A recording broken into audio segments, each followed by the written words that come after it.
जी नमस्कार, स्वागत है आप सभी का दिन मंत्रा के यूट्यूब चैनल पर। मेरा नाम रोहित वैद्वान है। आप हैशटैग बच्चे पार्टी कुल मिलाकर दिन होता है। जब से ये हमारी इसकी चर्चाएं चली हैं उसके बाद से सबसे बड़ा सवाल ये आने लगा कि इसकी जो टीजीटी, क्योंकि टीजीटी और पीजीटी में इसकी वैकेंसी आती है, और जब टीजीटी पीजीटी में इनकी वैकेंसी आती है तो सब्जेक्ट जो कॉम्बिनेशन है वो बहुत बड़ा इशू बन जाता है। तो बच्चों की डिमांड पर कि सब्जेक्ट कॉम्बिनेशन क्या होगा उस पर एक वीडियो बना दीजिएगा। तो ये वीडियो मैं बना दे रहा हूँ जिसमें आपके लिए सब कुछ मिलेगा। यहाँ पर है टीजीटी सब्जेक्ट कॉम्बिनेशन संपूर्ण जानकारी एक वीडियो में। तुम सोचोगे सर जी हम तो हिंदी वाले, दूसरा बोलेगा अंग्रेजी वाला, मैं बोलूँगा एसएसटी वाला, वो बोलेगा साइंस वाला, वो बोलेगा मैथ को कैसे छोड़ दियो। तो हमने कहा कहाँ छोड़ो भैया, देखो हम तो सारा का सारा काम एक साथ लेके आ गए। ये देखो, तो इसका मतलब इंग्लिश भी मिलेगा, हिंदी भी मिलेगा, साइंस भी मिलेगा, मैथ्स भी मिलेगा, एसएसटी भी मिलेगा। तो सबके साथ बता रहा हूँ बड़े प्यार से और बड़े आसान शब्दों में बता दो क्या होगा। तो ये आ जाओ मेरे बच्चे, इसका और ऑथेंटिक उसमें बताऊँ, ऐसे नहीं। देखो, अगर आपसे कोई इस बारे में है तो अपना ध्यान से सुनना इस वीडियो को रिकॉर्डेड में, बड़े प्यार से 2 बार सुन लेना। देखो, टीजीटी इंग्लिश है, हिंदी है, third language mathematics, science, social science, ये सारा। अब इसमें है क्या तो जरा समझो। देखो, अगर आपकी जो एज है, पहली बात तो याद रखना एज क्या है, 35 ईयर्स से ज़्यादा नहीं होनी चाहिए। बाकी महिलाओं के लिए 10 साल का जो रिलैक्सेशन है वो बिल्कुल एकदम अलग बात है। देखो लिखा ना कि age relaxation for SC ST OBC and other categories as applicable, government होगा।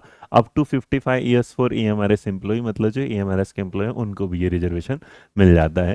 और क्वालिफिकेशन में अगर देखेंगे तो 4 साल 4 year integrated degree course regional college, NCR, मतलब एनसीआरटी का अगर आपने कोई आरसीएम वाला कोर्स किया है तो वो आपके काम आ सकता है।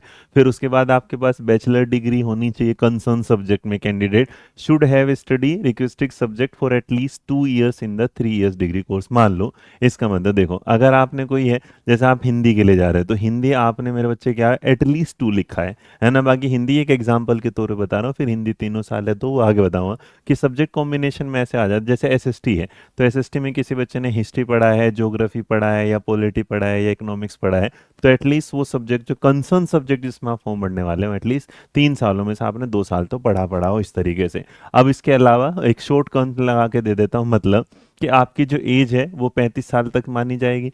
दूसरी बात, इसमें जो वुमेन्स के लिए वो 10 साल का रिलैक्सेशन हो जाएगा। इसके अलावा अगर आप देखेंगे तो आपने बीए बीएससी बीकॉम जो भी किया है, बीकॉम वाला थोड़ा सा भी सिचुएशन क्या है, कॉम्प्लिकेटेड है, जिसको मैं आगे समझाऊंगा।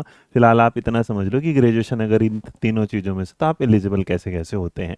उसके बाद यहाँ दूसरा भैया, अगर आपने डिग्री करी है, बैचलर डिग्री कर ली, वो मिल गया। इसके अलावा आपके जो अब आता है कि टीजीटी हिंदी के लिए क्या है, तो जितने भी लोग टीजीटी हिंदी वाले जो मैं बोल रहा था, तो अगर आप टीजीटी हिंदी के लिए जाना चाहते हैं, Hindi as a subject in all the 3 years of degree, यही वाली बात।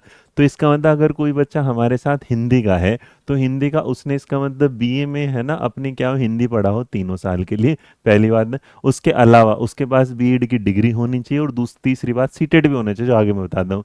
टीजीटी इंग्लिश में भी, इंग्लिश का जो लैंग्वेज वाला कोर्स है ये भी आपने क्या है 3 साल। होता क्या है मेरे बच्चे, जो लैंग्वेज वाले कोर्स होते हैं वो आपको 3 साल ही पढ़ने होते हैं, और 3 साल के बेस पर ही आप फॉर्म, तो हिंदी वाला बच्चा है, इंग्लिश वाला बच्चा जो भी इस फॉर्म को भरेगा, इसका मतलब उसने 3 साल क्या है, चाहे उसने हिंदी ऑनर्स किया हो, चाहे उसने हिंदी बीए पास किया हो, या बीए प्रोग्राम किया हो, बस बस हिंदी 3 साल होनी चाहिए, बस ये पहली कंडीशन और आखिरी। लेकिन जब आते हैं इंग्लिश उसके साथ मैथ्स के साथ, तो जैसे ही मैथ्स के साथ आएंगे तो आपने बैचलर डिग्री मैथमेटिक्स में किया हो, अलोंग विद क्या है, फिजिक्स है, at any one of the following subject, क्या होगा, मतलब मैथमेटिक्स फिजिक्स के साथ हो, और उसके साथ क्या सब्जेक्ट, या तो आपके पास केमिस्ट्री रहा हो, इलेक्ट्रॉनिक्स रहा हो, कंप्यूटर साइंस रहा हो, स्टैटिक्स रहा हो, इसमें से। In case of such university which provide for only 2 subject out of the 6 as mentioned above in the final year of graduation, the candidate should have study math and physics in the final year of the examination, and 3 subject जैसे math physics and क्या chemistry electronic, इस तरह तो उसने अपने final year में पढ़ा। अगर ऐसा है कि भाई कोई यूनिवर्सिटी ऐसी है जो ओनली 2 ही सब्जेक्ट कराती है पूरे साल में, तो उसने फाइनल ईयर में पढ़ा हो, ये मैंडेटरी आ जाता है।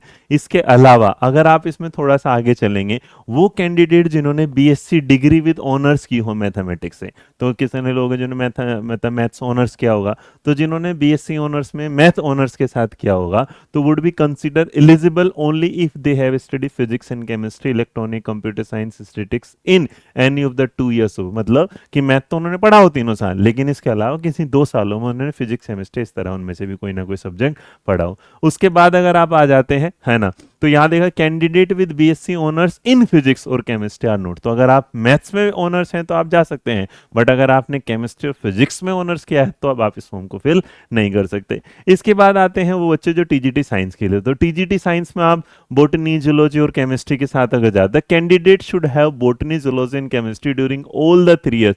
मतलब अगर आपने तीनों सब्जेक्ट 3 साल पढ़े हैं तब नहीं।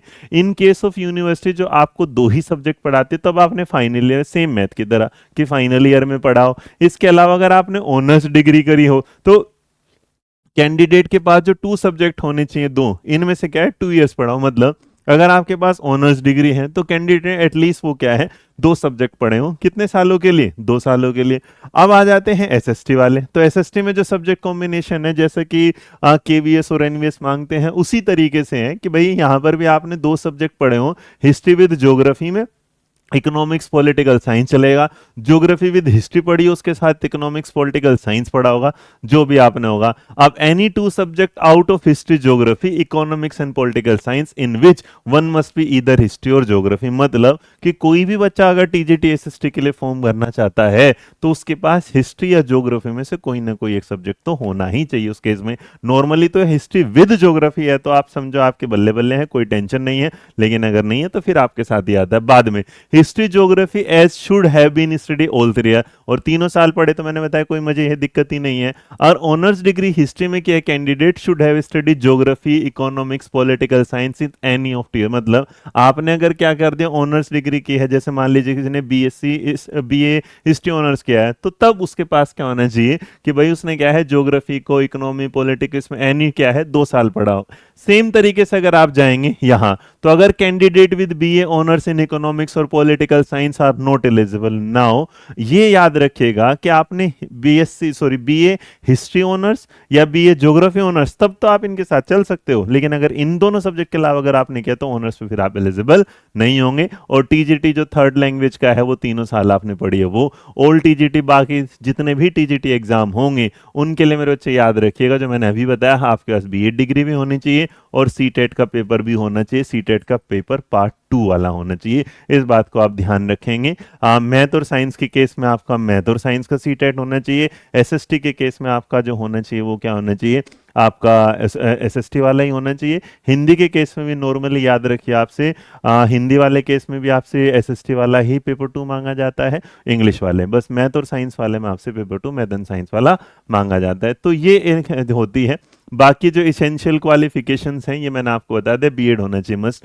तो आशा करता हूं आपको ये बात समझ में आई होगी कि टीजीटी कॉम्बिनेशन क्या होंगे। हिंदी इंग्लिश के लिए जहां आसान हो जाता है वहीं आपके एसएसटी के लिए आपका हिस्ट्री और ज्योग्राफी का होना, जूलॉजी और बोटनी का वहां होना आपके साथ साइंस में। तो इस वीडियो को जब भी देखें, जब फॉर्म भरें, तो प्लीज एक बार अच्छे से दोबारा से देख लीजिएगा। ये वीडियो आपके लिए। स्टिल आपको लगता है कि आपको किसी सवाल का जवाब चाहिए, जैसे मैंने एक सवाल यहाँ पर रखा बीकॉम वाला, तो याद रखिएगा बीकॉम एक ऐसी कॉम है जिसको यहाँ एएमआरएस में कोई एंट्री नहीं मिलती, क्योंकि बीकॉम का कोई भी सब्जेक्ट कॉम्बिनेशन एएमआरएस की टीजीटी कैटेगरी में नहीं आता। तो उनके लिए मैं माफी चाहूंगा कि जिन्होंने बीकॉम किया है वो यहाँ पर इसके लिए एलिजिबल नहीं होते। तो इस बात को आप थोड़ा सा मतलब मायूसी के साथ देखे हैं, क्योंकि सब्जेक्ट कॉम्बिनेशन सच बताऊं तो बहुत गंदा है, केवीएस का भी, एनवीएस का भी, एएमआरएस का भी, साथ साथ डीएसएसबी का। तो थोड़ा सा इस पर बदलना चाहिए। मैंने कई बार अपील भी की है, मैंने वीडियोस भी बनाई है, लेकिन बच्चों का पूरा सपोर्ट ना मिलने के चक्कर में ये कॉम्बिनेशन आज तक बना हुआ है। पिछले 7-8 सालों से मैं लड़ रहा हूँ इस बात से,